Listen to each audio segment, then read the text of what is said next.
Hello and welcome, ladies and gentlemen, I'm Juggernaut, and today we're going to talk about Borderlands 2 and the rollercoaster that this game's quality, or rather this franchise's quality and writing is ever since Borderlands 2.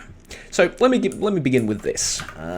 I firmly believe that Borderlands 2 was the pinnacle of this franchise. It expanded on Borderlands 1, added more guns, more enemies, more locations, more of everything. Its DLC was phenomenal, especially if you take into consideration Tiny Tina's Assault on Dragon Keep, which is actually I think it's even won an award for being like the best DLC ever or something along those lines.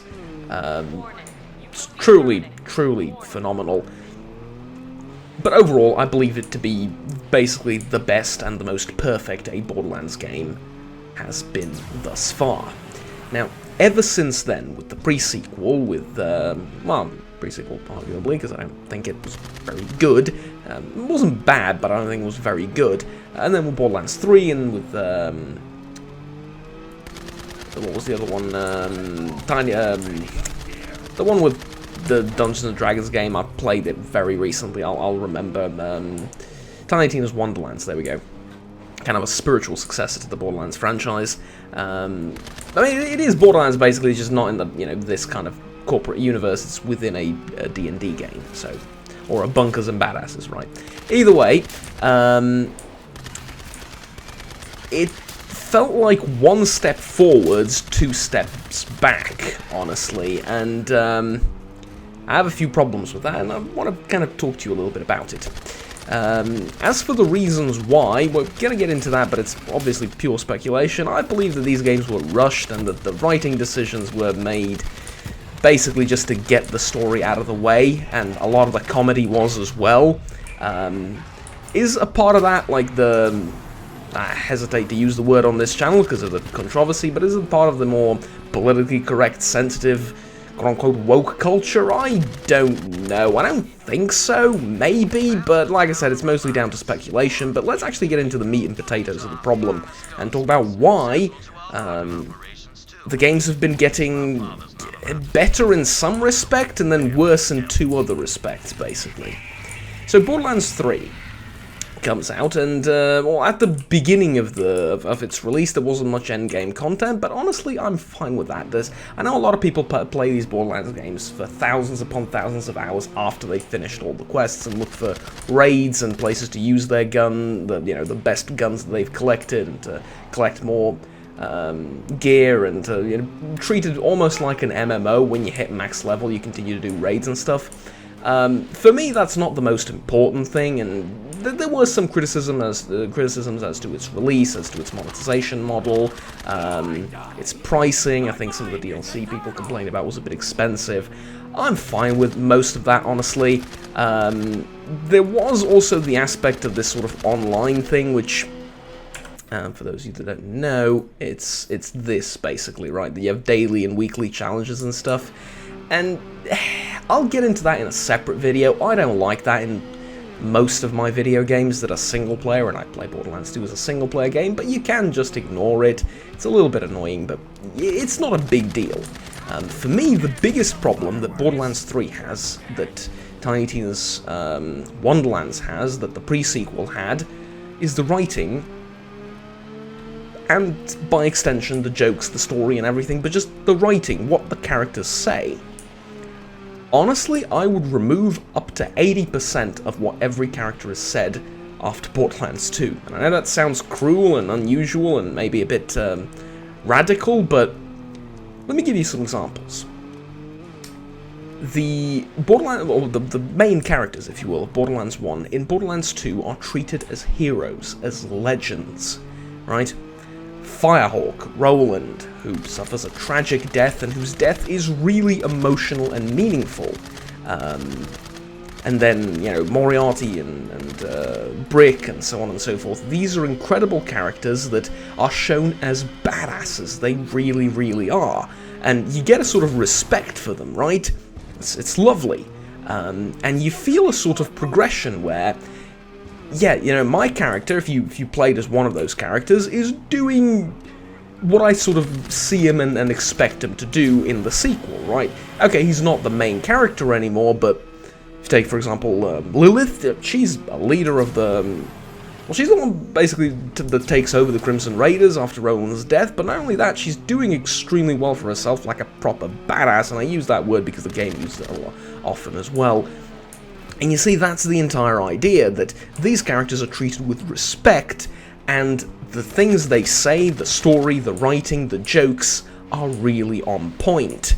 The new characters, like Claptrap and there was also Sir Hammerlock, are also very funny. I mean, you know, to this day I remember the Bullymong quest, where, you know, he eventually calls them Bonafarts and then Primal Beasts, or the other way around, and then he reverts back to, you know, well, no, never mind, it's Bullymongs. And as you are killing them, their names change based on, you know, what he's thinking about naming the beasts, I guess, in the wilderness. It was hilarious. There's also, I think we all remember, Shooty McShootface. Really funny guy. Claptrap was annoying, and everyone else agreed that he was annoying, and that's where his charm came from. But yeah, eventually he was still there to help you. Eventually he did, you know, start your journey off, and without him it's questionable how you would end up, right? So there is this sort of annoying little attachment that you form to him, in the sense of, yeah, he's the first character in the game, and yeah, he's annoying, but then he goes away, and that's also an important thing. None of the characters overstate their welcome. You meet Roland, you do a couple of quests with him, and he appears in a few quests and stuff like that. Lilith stays a little bit longer, but that makes sense. She is the leader of the Crimson Raiders. Sir Hammerlock, you do a couple of quests for him, and then he goes away, and then he appears much, much later in the game to give you 2 more quests, and then that's it. Claptrap is also the same. I mean, he's annoying at the beginning of the game, but he's not in the entirety of the game. Yeah, Claptrap is there for a little bit.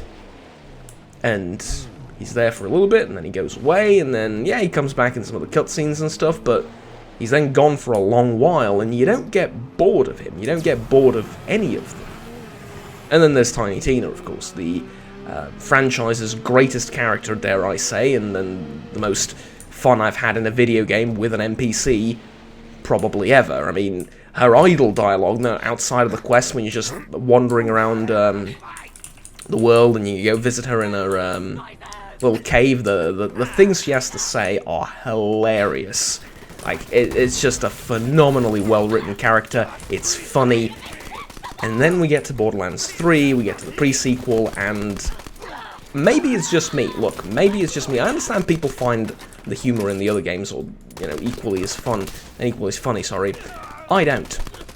I find none of that, you know, style of humor that they changed to particularly enjoyable and funny. Like I said, maybe it's just me, but I just don't. I don't really see it. I think a part of that has to do with them constantly, at least in Borderlands 3, them constantly explaining the jokes. I mean, it's one of the sins of comedy, right? You don't explain the jokes. Here's a great example of my character right now in the game who's going to say something along these lines. He's going to say, "Paint the town red" when you get a critical and blow someone's head off. And then he goes, "I mean with blood. With blood, if it wasn't obvious, right?" I understand that there's a sort of a dry sense of humor there, and then, you know, sometimes explaining the joke can be funny in the sense of, yeah, it's obvious and he's still explaining it, like, haha, but the game constantly does that. And then there's the villains of this game, who are... I mean, people dislike them a lot, and I've heard from a lot of people reviewing Borderlands 3 that they're the worst villain in the game. I think Tiny Tina's Wonderlands villain is not much better, but he is better. He has a sort of charm about him. But the Calypso twins are just not funny, not charismatic. I think initially, when you see sort of their brutality, the way they address you, the way they address the bandits and everything, and up until, like, you know, the Malawan quests and you killing the leader of Malawan, up until that point, I feel like they had something to stand on. Afterwards, it's just repetition of the same thing. I mean, spoilers, by the way, obviously, for both Borderlands 2 and 3 and all the games basically in the Borderlands franchise. At one point, they kill Maya, the Siren, and I have so much to tell you about that, and it's been written like ad nauseum online about how much people hated the way she ends up and how her death is treated and all those things, and it's not good. But what I want to talk about is particularly the writing of the villains here for this bit of the video. They do pretty much exactly the same thing they did to Lilith a few quests earlier, or a few hours earlier into the game. I don't necessarily have a problem with them killing one of the characters, but it feels a little bit recycled, because in Borderlands 2 we had Roland die, and now we have Maya die, and they're supposed to be like parallel events, right? Where Roland's death sets off a series of things, and while in Borderlands 3 it was supposed to be Maya's death that, you know, sets off some events into motion, let's say, and gets the story a little bit more, makes things a little bit more serious, and gives you a sort of sense of time and personal investment, and yeah, I really want to do this, I really want to stop the villain now.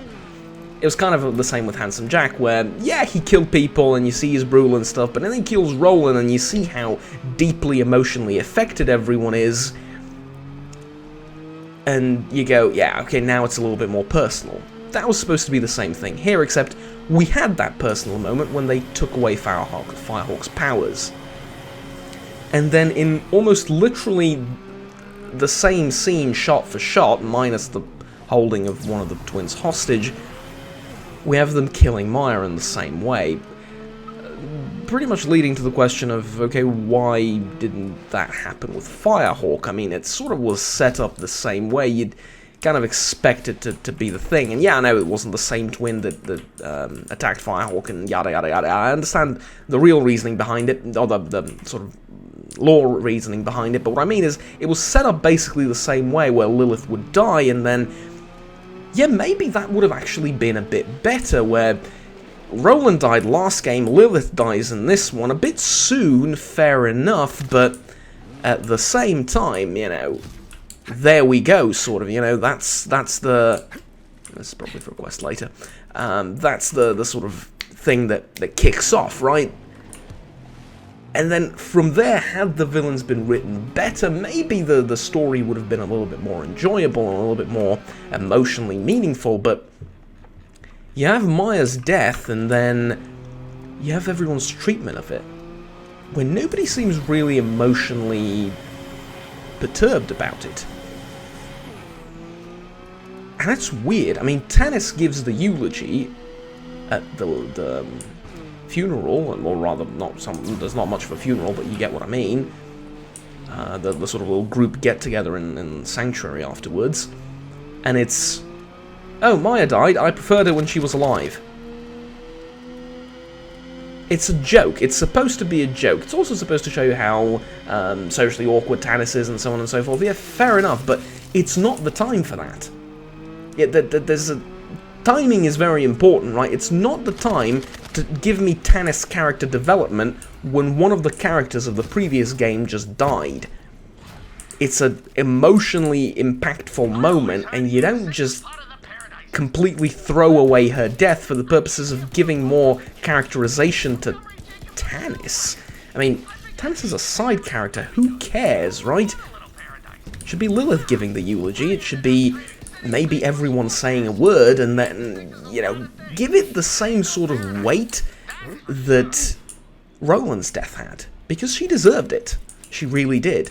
And especially so if you consider the Krieg DLC for this game, which shows her character a little bit more in depth and shows a little bit more of an emotional side to her character, which I applaud, you know, but it does that after the fact that she died and after all those things. So yeah, it's it's not ideal, to say the absolute least. Oh, what the hell? Go. Freezing. Oh, sorry about that. Anyways, that was it about the death. But now let's talk about the actual villains and the twins a little bit more. they get annoying, but not in a good way. You see, Handsome Jack was sometimes annoying. He was annoying in the sense of he would be one step ahead of you so often that you'd be like, ah, for crying out loud, come on. But that made him a good villain, that made him terrifying, and it also gave him some sort of depth, especially towards the end, where he's sort of living in his own delusion of being the hero. He really believes that. He believes that you are the villain, that you are the bandit, and that, you know, much in the same way that you go about most of the game shooting those psychos and marauders and stuff like that, he sees you like that and he wants to get rid of you so he can be the hero.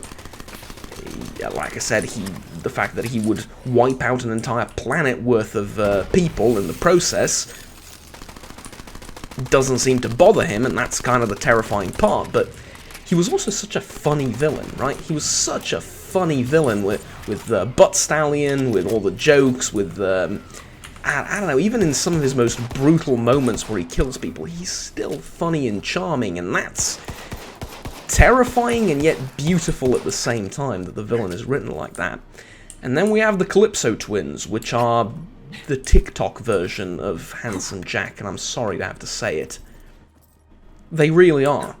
They come up with these god-awful compilations that they just replay of things they've done, like take away Firehawk's powers or kill Maya, and it becomes a running joke and a parody of her death, and I guess the idea was this would make them feel cold and heartless, and it would make you resent them because they're making a joke out of such an emotionally important event.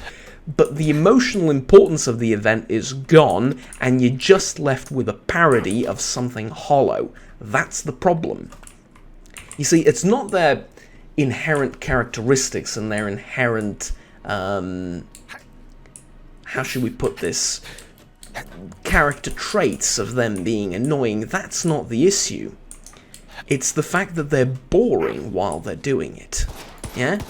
Handsome Jack was never boring. He might annoy you occasionally, but he was never boring. The Calypso twins got boring after the first two quests. And yeah, it's just weird.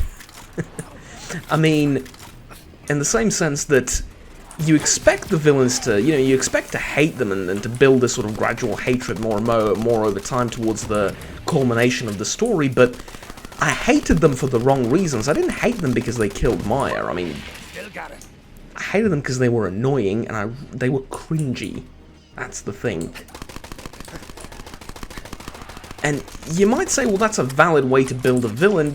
Yeah, it is, but it's also objectively, I would say, worse for my enjoyment of the game when I hate the villain because he's poorly written versus when I hate the villain because of what he did and because of how charmingly funny he is whilst attempting to murder me at every step. Yeah? I mean, Handsome Jack left some big shoes that need to be filled, right? I completely understand that, and I completely realise that we could not have the same quality of villain after his death. That's fine, I didn't look for that in the game. But at the same time, I feel like just a generic villain would have done much better than the twins who are just permanently on TikTok whenever you talk to them. That's kind of what it feels like. And maybe it's just an age thing for me, and I'm not maybe the target audience for this villain. I'm a bit older and I find all of that just annoying. And I don't find it funny, I don't find it contributing to much in the way of anything in terms of the story. Yeah, maybe. But at the same time, I feel like there's a bit more to it than just, oh, Boomer complains, right? Even though I'm not from that generation, but you get the idea. Maybe. At the same time, I do want to bring up a few things that Borderlands 3 did really, really well, and here's where the Rollercoaster part comes in a little bit more. The gunplay and the enemies are top-notch. Now, here's the thing. I'm going to be completely honest with you. I made this video already once before, and then I changed my mind on a couple of things as I was going through the game, and decided to remake it and bring attention to these things and just scrap the whole video and make it again. Here's my sort of main issue with Borderlands 3 initially, and its enemies and gunplay and stuff like that. I think the game starts off with, well, first of all, the locations are just glorious. They're just gorgeous, they are glorious, they are amazing. From the very start of the game, you get these awesome locations that look better than they did in Borderlands 2, sorry. Not the highest in terms of graphical fidelity, maybe, but they are bloody gorgeous. The design of them, I mean, hell, even this swamp looks bloody amazing, and it's a bloody swamp, right? But the initial Children of the Vault, I guess, fortress, or whatever you would call it, was supposed to be a former Crimson Raiders fort, and then they got taken over. I mean, it was amazing. Then you get to the city, you get to some of the other cool areas, and it's just amazing, right? The whole place is bloody amazing. Everything. The gunplay is phenomenal. Some of the new redesigned guns, well, the Malawan ones were alright. I don't like the charge-up time. Dahl weapons, I think, received a big buff. Hyperion weapons I prefer in this game to the previous one. I feel like they're a little bit more easy to handle and a little bit more fun to shoot. It's great. Enemy design, initially I was a little bit against it, because, you see, the problem with the enemy design for a lot of the time was, oh. Sorry, okay, there we go. The problem, I think, initially for a lot of the enemy design was that you'd be fighting the same characters, or the same type of enemy, for a bit too long, and there's also a few other things that I'd like to mention in terms of the gameplay, so I'll get it over with really quickly, and I'll just sort of blast it out, and you can agree or disagree with me. This has just been my sort of experience of the game. I think that elemental weapons were a little bit more fun to use in Borderlands 2 because they mattered more. Here, a lot of the weapons are elemental, but you can choose between different elemental settings, and it just doesn't seem as important. In Borderlands 2, it really mattered. If you're fighting against an enemy that was made entirely of armor, you would use corrosive and you would be way more effective. Here, the enemy types tend to mix a little bit too much, and I think way too many of the enemies are just generic. And by generic, I mean bandits with guns. Yeah, and against them pretty much everything works. You can use corrosive, you can use fire, you can use shield stuff, because some of them have shields, some of them don't. And it was... I feel like the game has plenty of variety, but it doesn't section it off very well. I mean, you would go from one area where you would fight Varkids and dinosaurs or whatever, like in the swamp, and then in the next one you would fight bandits again. And the game keeps throwing these Children of the Vault bandits at you throughout the entirety of the game. Borderlands 2 was not afraid to mix things up heavily. You get the Varkids, which is an entire area, which, yeah, okay, sometimes you had bandit camps in there as well, fair enough, but you would get large stretches of fighting just them. Then you would get large stretches of fighting just Hyperion, where you would ideally want to use corrosive weapons. Then you would get the rats, then you would get the bandits, then you would get... you know, entire stretches just full of bandits. Then entire stretches just full of bullymongs and skags and, you know, wild animals like that. And for them you would use, well, probably an incendiary ideally, right? And then slag was also a thing, and slag was pretty damn awesome in co-op. You would slag them with one type of weapon, switch to another, and then you would deal bonus damage. And you could also combine elemental weapons, like you would hit them with slag and then with fire, and glorious, right? In co-op, it was very, very fun. In Borderlands 3, it feels like a lot of these elemental weapons are just flair, and they don't really matter all that much. Maybe it's just me, but that's what it felt like. In terms of the enemy types, there is a lot of... I mean, a lot of the enemies make an appearance and return once again to the game, like the Psychos, the... Varkids return, the Goliaths return, which were very fun, etc, etc, but oftentimes they feel like they've been nerfed. You see, for me, the beauty of Borderlands 2 oftentimes was, and I remember this especially in the starting Firehawk quest, you would get a badass Psycho, And especially in co-op, this was panic mode, because you would get one or two in a corridor, they're running towards you, they deal a crap ton of damage, they have a crap ton of health, and it felt like a mini boss fight. Yeah? That's what it felt like to me, because, you know, you would have to kill them, but they were so tough, and there were only 2 enemies. Here, you get the same enemies, but there's just so much more of them, whilst at the same time, they're easier to kill. So they're going for quantity rather than quality of the enemy. And I understand that it's a valid approach, but I feel like we're missing a little bit of the enemies, of the fun of killing different types of enemies in Borderlands 2 that we had. Because it really felt like you needed to focus differently for each type of enemy that you would fight, right? If there was a Goliath, you want to shoot his mask off and let him fight some of his own, and you can do that in Borderlands 3, but here's the thing, there's like 4 Goliaths, and they're easier to kill. That feels like a part of the, you know, it feels like it's not ideal, let's just say. And, yeah, that it kind of like ruined it a little bit for me. Well, maybe not ruined it, no, that's the wrong word to use, but, well, you get the idea. I feel like it was better in Borderlands 2, let's just say.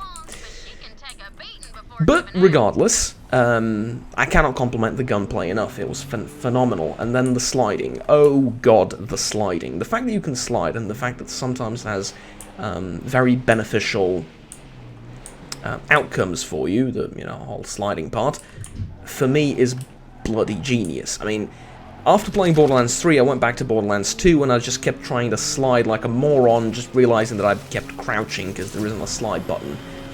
It's a small addition, but good god is it awesome, and it makes you feel makes combat and movement and everything just feel a little bit more fluid, and when you're dodging bullets and stuff, it makes you feel like more of a badass, and I am all for it. Lovely, great job. But that's the thing, right? We go 1 step forwards, 2 steps backwards, I feel like, with a lot of these games, because, yeah, we have phenomenal weapons that are really fun to use, and we have all these things, and yeah, it's great, and then we get to the stuff that isn't so great. We get to the quests, we get to the antagonist, or the main antagonist, we get to all of these things, and you feel like, what the hell am I doing, right? I kind of want to go back to Borderlands 2 now, that's what I felt like, at least. And yeah, that part of me wanted to, and then I did. And I played Borderlands 2, and I was like, okay, I'm missing some of the guns. Some of the guns are really awesome in the way they shoot. I think overall the gun design is better in Borderlands 3. They made more of the guns feel, how should I put this, more viable, right? Because there's oftentimes you can find in Borderlands 2 that you pick up a weapon and it's just not good. It's just not viable.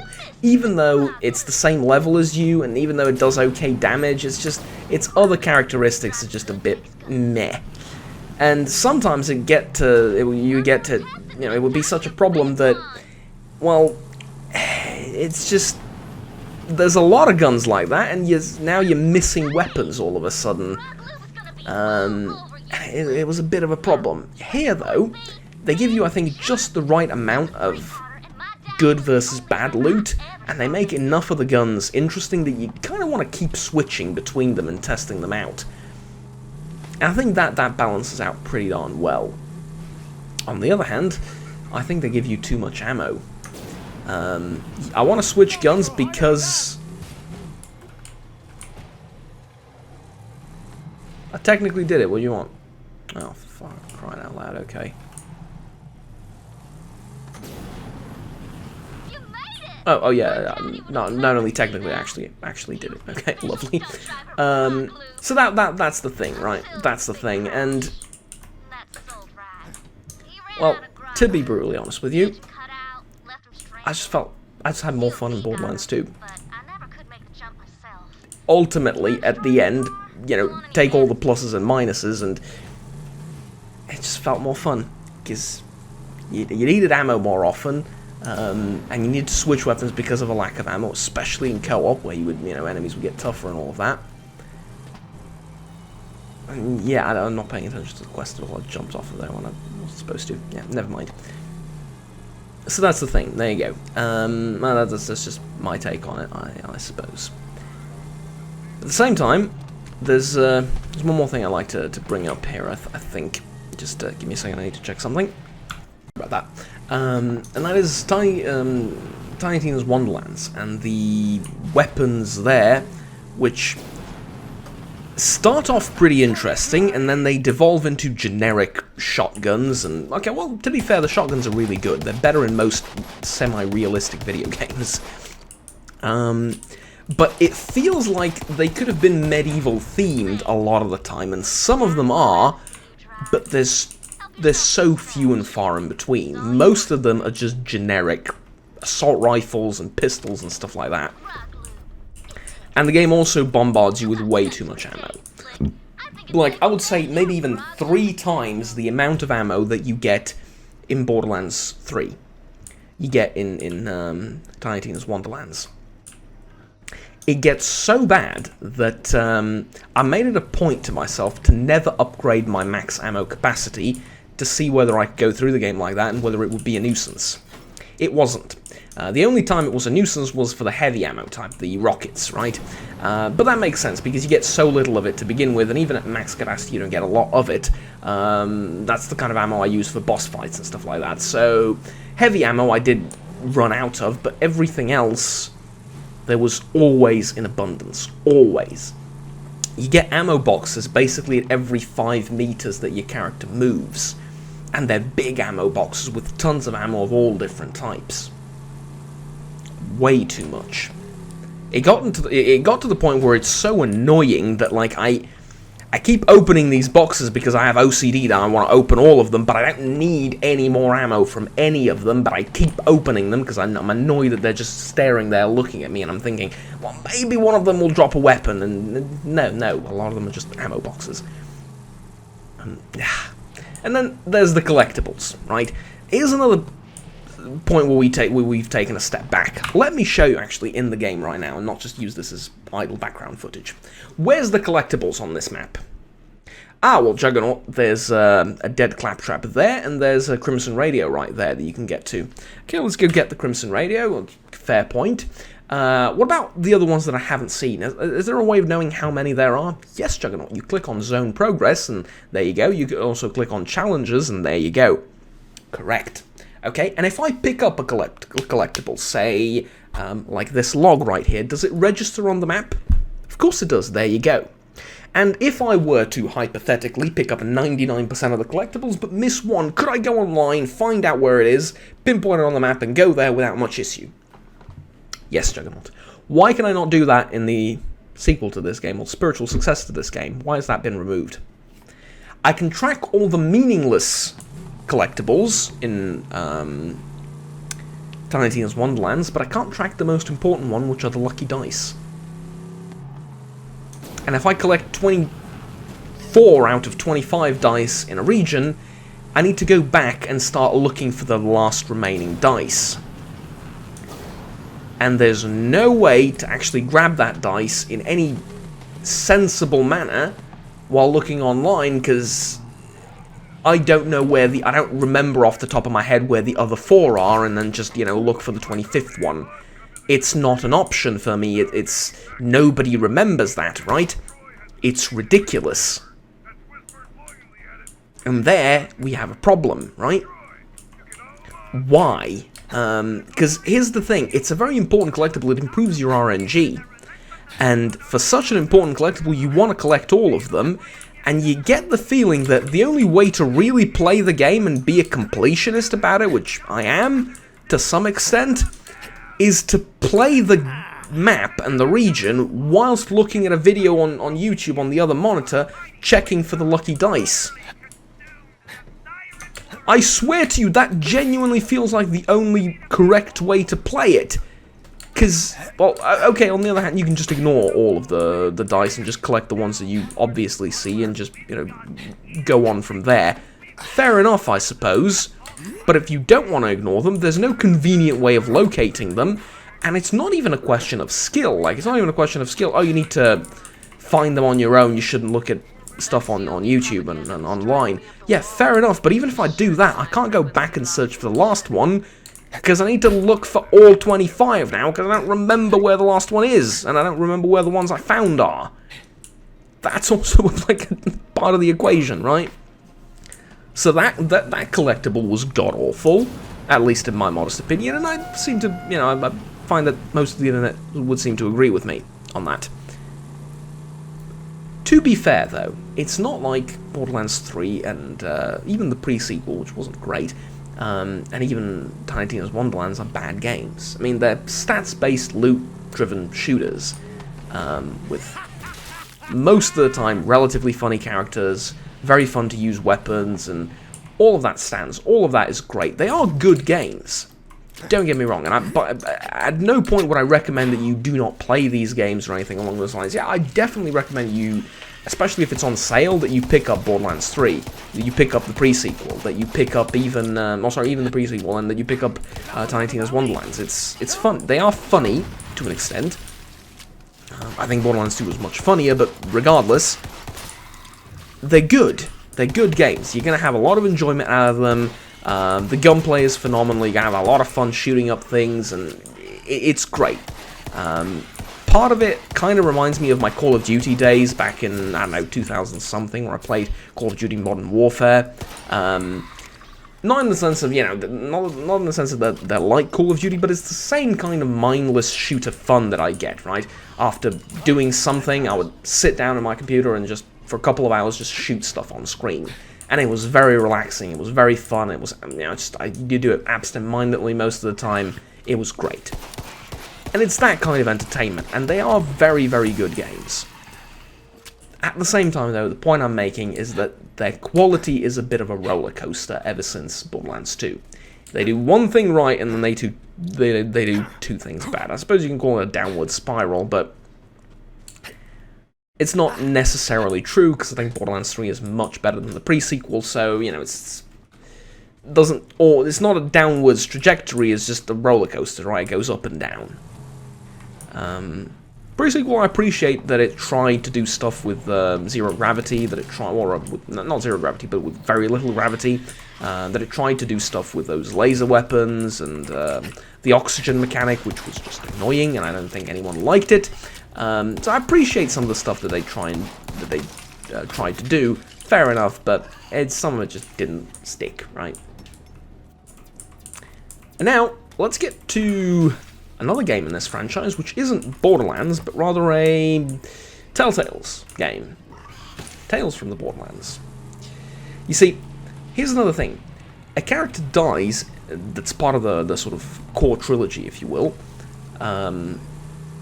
in Tales from the Borderlands, and his death is treated with so much respect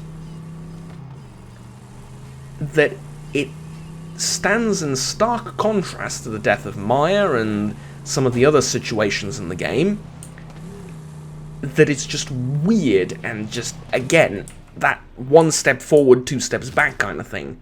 And that's Scooter. Right? Scooter's death is an emotional wreck for most players, because he opens up to you emotionally, you get to see him for more than just a goofball, and then you remember that Ellie and Moxie are his family, and that, mother and sister respectively, right? Actually, sister and mother respectively, let me just, I got it the other way around. And you see that, and it sort of adds a whole new dynamic to it, because these characters are going to appear in Borderlands 3, and you're like, oh dear lord, it keeps getting worse. Not only is he a beloved, funny character from Borderlands 2, he dies, which is obviously sad. You know, we're always sad when some of the well-written characters in Borderlands 2 go away. And it's not just that, it's also that there's deeper emotional implications, because, you know, you're not the only one affected by this. His friends are gonna, you know, miss him, but also his family members, and there's just like an added layer of sting to the whole thing. And then his death isn't, I think there's a death from, there's a quest you get from Moxie in Borderlands 3 that's related to Scooter. And it's very sad, but the sort of more important thing, and maybe not the more important thing, but I think emotionally sort of slightly more profound impact, I guess, of his death is that Ellie in Borderlands 3 has a tattoo that says "Catch a Ride to Heaven." And when you notice that tattoo, and when you know, if you played the entire thing, or even if you haven't played Tales from the Borderlands, but you know he dies, and you see how he dies, and you see a tattoo, and it becomes, holy hell, right?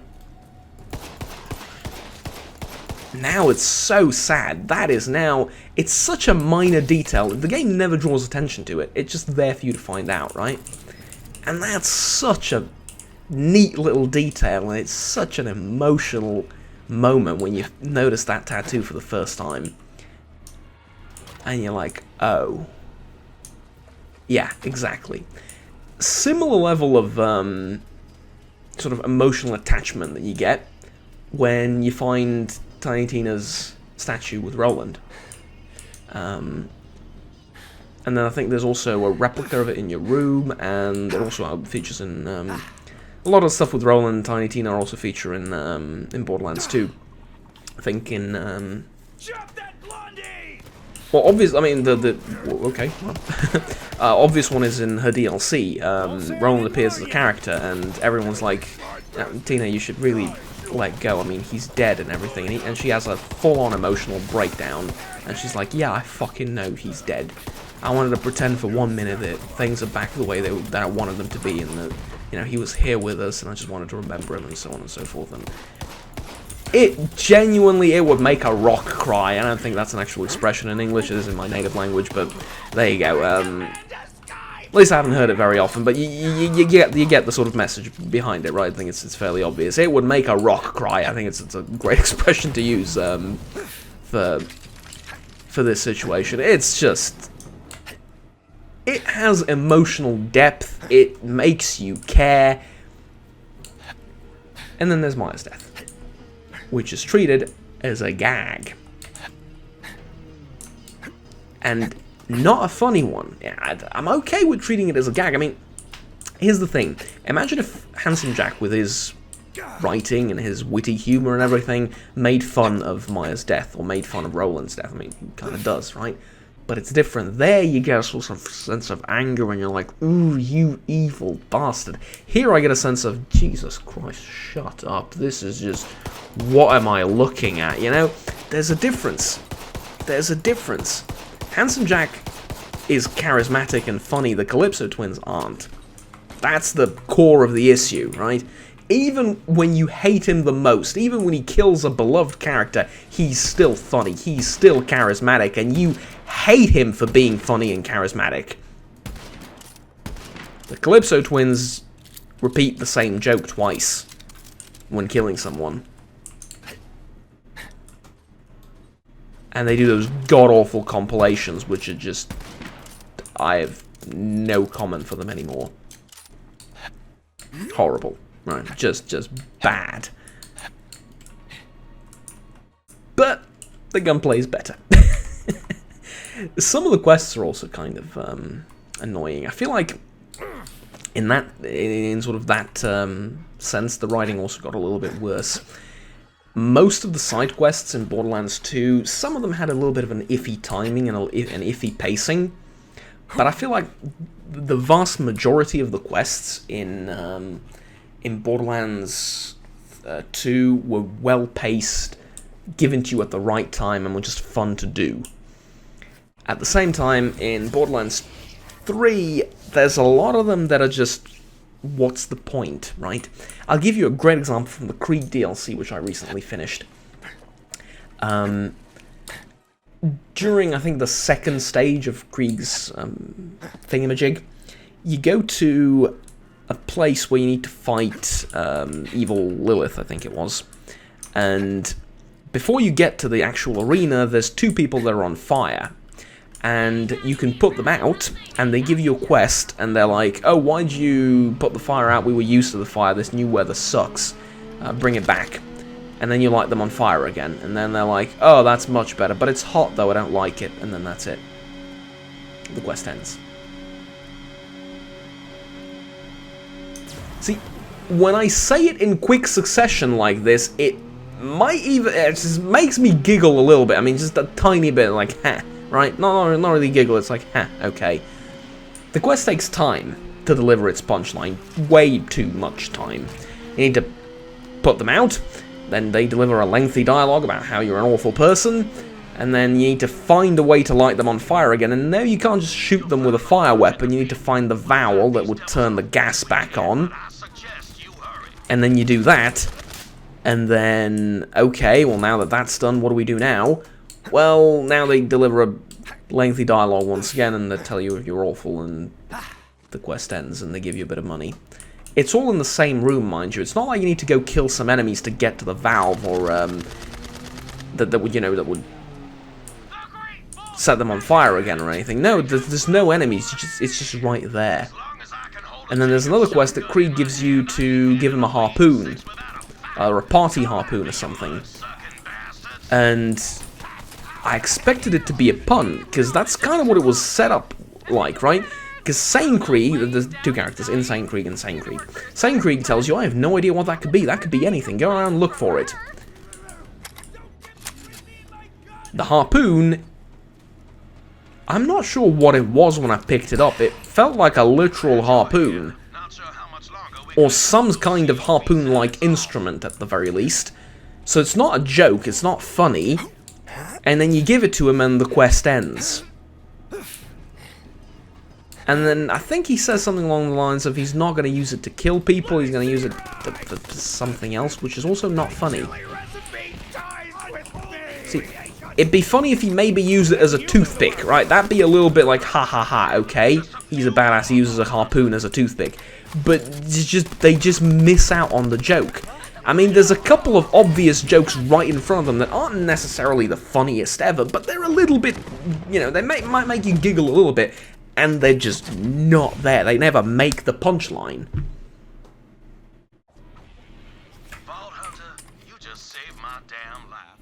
Okay. At the end of the day, I think the funniest character in Borderlands 3 was Reese, with the siege mustache and everything. Because he was a little bit over the top, and some people got a little bit annoyed at him, fair enough, but like, he was at least trying to be funny and succeeding. The other characters are like, they set up a joke and then they either explain it or they never give you the punchline most of the time. Not always, but most of the time. And it just felt weird. I mean, it felt like the game was afraid of making jokes. And I didn't quite understand why. Some people are going to blame the, you know, overall cultural space and situation that we're in, and, you know, political correctness and stuff like that. I don't think that's it, because they do pull off some nasty jokes. I mean, they say, you're worse than the midgets. Yeah?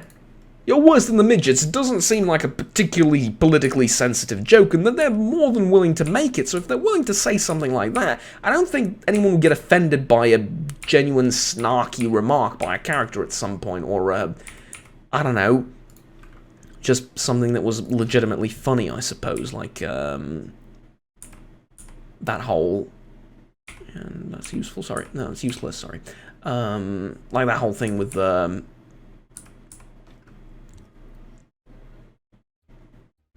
toothpick, or, I don't know, more of Reese's sense of humor, I suppose, I'm not quite sure.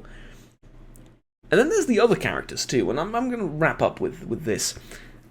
Some of the other characters are also not treated with the most amount of respect, even if they survive. I mean, you have Zero, which works as a corporate slave most of the time to Reese, and the only reason I find that remotely acceptable is because I've played Tales from the Borderlands, and Reese is a really funny and cool character, and I approve of him. But Zero is like, cool sword, you're gonna help me get my cool sword. He cuts the force field, lets you through twice, 3 times or whatever. And then, okay, there's the plot twist with him betraying Reese, but it's not actually him, it's the Malawan guy, and he comes back, and that's also another, I think, fairly disrespectful thing. The Malawan boss, dressed up as Zero, and then he tries to sort of frame the whole thing is Zero's betrayal. Zero comes back, punches him in the face with the hilt of his sword, knocking the mask off, and then Zero disappears, leaving you to fight the boss. And there's no explanation provided for why. You know what would have been cool? Have Zero climb the tower or something and provide sniper fire, helping me in the boss fight. Why not? Why not sort of have a little bit more of interaction like that? I mean, you get that with Maya, who eventually dies, sad death, but you get that with her, and she helps you deal with the boss fight, and then in the Krieg DLC, she also helps you deal with the boss. The train which took her away, it's pretty sad, but you get that there. Why not treat the other characters with just a tiny little bit more respect in that sense? I feel like they warranted it, but there we go.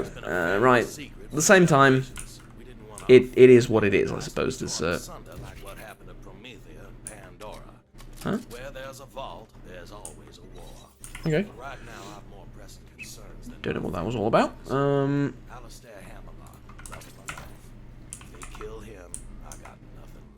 So there we go. Anyways, ladies and gentlemen, thank you very much for watching. I'm going to cut the video there, and because I feel like I've covered most of the stuff. Tell me what you think about Borderlands 3 and really the entire franchise and how it's going. I feel like that it's unfortunate that the developers haven't been able to really pin down the gameplay elements and the harmony of gameplay elements, as well as the humor from Borderlands 2, and try and either replicate that or improve that in a slightly different setting. Because story-wise, I think Borderlands 2 nailed down everything, from the characters, the pacing, to just what happens in the plot itself and everything. I think it was nailed down to perfection. And then after that, we're just sort of going a bit all over the place. And I'm especially annoyed at the humor in Borderlands 3 and the pre-sequel, yes, but also in the latest iteration of Tiny Tina's Wonderlands, because Assault on Dragon Keep was the funniest thing ever in Borderlands, right?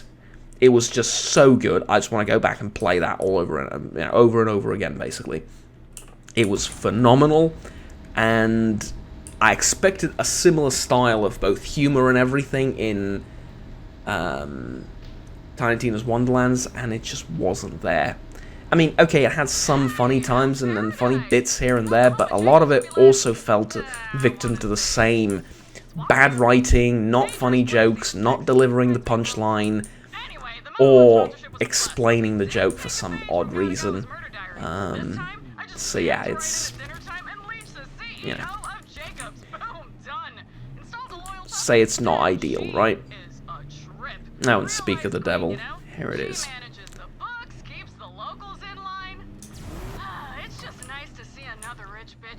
I mean, I don't know what to say. It's not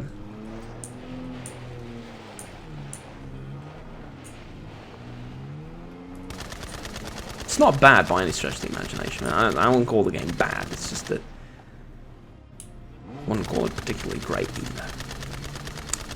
And that's about it. Alright, thank you very much for watching, ladies and gents. Like, subscribe down below if you enjoyed the video. I want to stay tuned with the rest of the content that I produce on this channel. Until next time, have fun, take care, and bye-bye.